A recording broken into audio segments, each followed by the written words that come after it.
Je te retrouve aujourd'hui pour parler de l'onde enchantée du vent blanc qui aura lieu du 26 décembre au 7 janvier 2023. Elle fait suite à celle de la lune rouge que nous avons vue dernièrement et qui a été 13 jours d'un processus de nettoyage, de libération de tout ce dont on n'a plus besoin pour passer à cette étape du vent blanc qui nous invite à nous mettre en réceptivité avec le pneuma, terme théologique pour parler de l'esprit divin. Donc les mots-clés du vent blanc sont communique, esprit et souffle. Comme je te le disais, ce vent blanc fait appel au pneuma, au souffle de Yahvé, au souffle de cette énergie de vie qui donne vie et qui anime toute chose. Et notamment par ce souffle divin qui anime l'humain. Il est étroitement lié aussi à la respiration, donc nous serons conscients de notre respiration et ça va être notamment par la conscientisation de notre respiration que nous pouvons aussi alors être réceptifs à ces messages, à ces informations qui sont transportées par ce champ invisible qui nous entoure.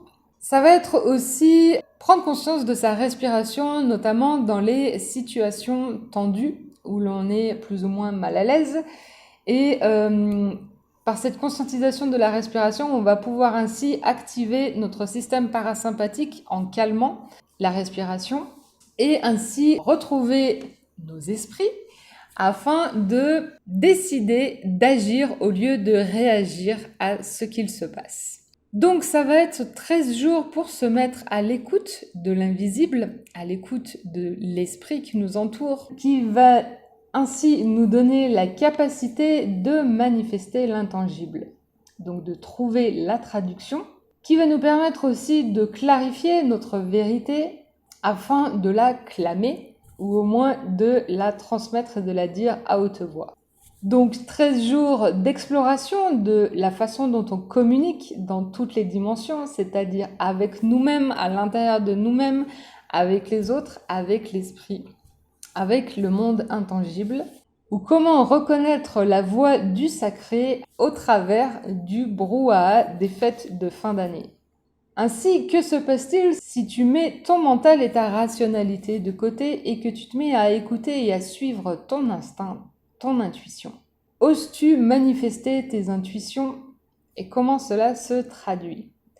Quel est ton discours mental à propos de tes ressentis ou voire de tes perceptions? Et éventuellement, comment tu communiques ou pas à ce sujet avec ton entourage? Pour résumer, ça va être suis ton intuition, l'esprit, afin de communiquer de la meilleure façon qu'il soit pour tous dans toutes les dimensions.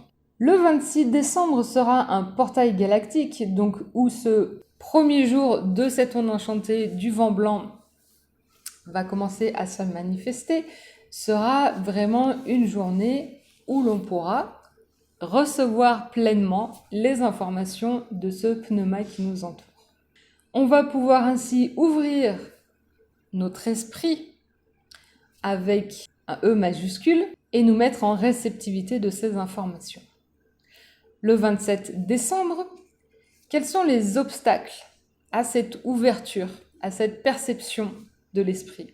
La nuit bleue va nous aider à polariser afin de rêver en stabilisant l'intuition. Nous scellerons ainsi l'entrée de l'abondance par le défi et nous serons guidés par le pouvoir de la vision.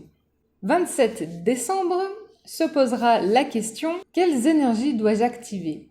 La graine jaune va ainsi nous donner ces énergies pour activer afin de viser, liant la conscience. Je scelle l'entrée de la floraison par le service et nous serons guidés par le pouvoir de l'élégance. 29 décembre, quelle forme prendra mon action? Le serpent rouge va nous aider à définir afin de survivre, mesurant l'instinct. Nous scellerons le stock de la force de vie par la forme et nous serons guidés par le pouvoir de la naissance. 30 décembre.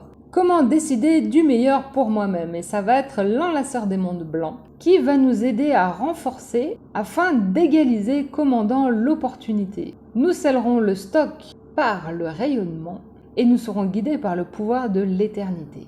31 décembre, comment m'organiser pour trouver mon équilibre? Et grâce à la main bleue, nous allons pouvoir organiser afin de connaître équilibrant la guérison. Nous scellerons le stock de la réalisation par l'équilibre. La main bleue aura son pouvoir doublé en ce jour. 1er janvier, comment m'adapter et me mettre en résonance? L'étoile jaune viendra nous aider à connecter afin d'embellir, inspirant l'art. Nous scellerons le stock de l'élégance par l'harmonie et nous serons guidés par le feu universel. Le 2 janvier, comment vivre ma vérité? La lune rouge viendra nous aider à harmoniser pour purifier, modelant le flux. Nous scellerons le processus de l'eau universelle par l'intégrité et nous serons guidés par le pouvoir de l'éveil. 3 janvier, comment vivre ma vision? Et le chien blanc viendra nous aider à pulser afin d'aimer, réalisant la loyauté. Nous scellerons le processus du cœur par l'intention. Nous serons ainsi guidés par le pouvoir de la mort, de la transformation. Donc, grande journée pour activer le cœur, se mettre dans le cœur pour aimer ce qui est et reconnaître notre capacité à recevoir des messages de l'esprit. Le 4 janvier, comment améliorer tout ce que je fais? Et le singe bleu viendra nous aider à perfectionner afin de jouer, produisant l'illusion. Nous scellerons ainsi le processus de la magie par la manifestation et nous serons guidés par le pouvoir de l'autogénération. 5 janvier, comment libérer et lâcher prise sur ce processus? L'humain jaune va nous aider à dissoudre afin d'influencer, libérant la sagesse. Nous scellerons ainsi le processus du libre arbitre par la libération et ce jour sera doublé par le pouvoir de l'humain jaune. 6 janvier, comment coopérer avec ce qui m'entoure? Et le voyageur du ciel rouge va nous envoyer ses énergies pour nous aider à se dédier afin d'explorer, universalisant l'éveil. Nous scellerons ainsi la sortie de l'espace par la coopération et nous serons guidés par le pouvoir de la force de vie. Et pour terminer, 13e jour de cette onde, comment être présent à tout ce qui est? Le magicien blanc va nous aider à persister afin d'enchanter, transcendant ainsi la réceptivité. Nous scellerons la sortie de l'éternité par la présence et serons guidés par le pouvoir de l'infini. Donc là, ça va être un jour, à mon avis, avec de belles occasions et de synchronicité pour recevoir des messages de l'esprit si l'on est ouvert. Voilà pour cette nouvelle onde enchantée et l'on se retrouve le mois prochain pour la 7e lune du calendrier des 13 lunes. À très bientôt!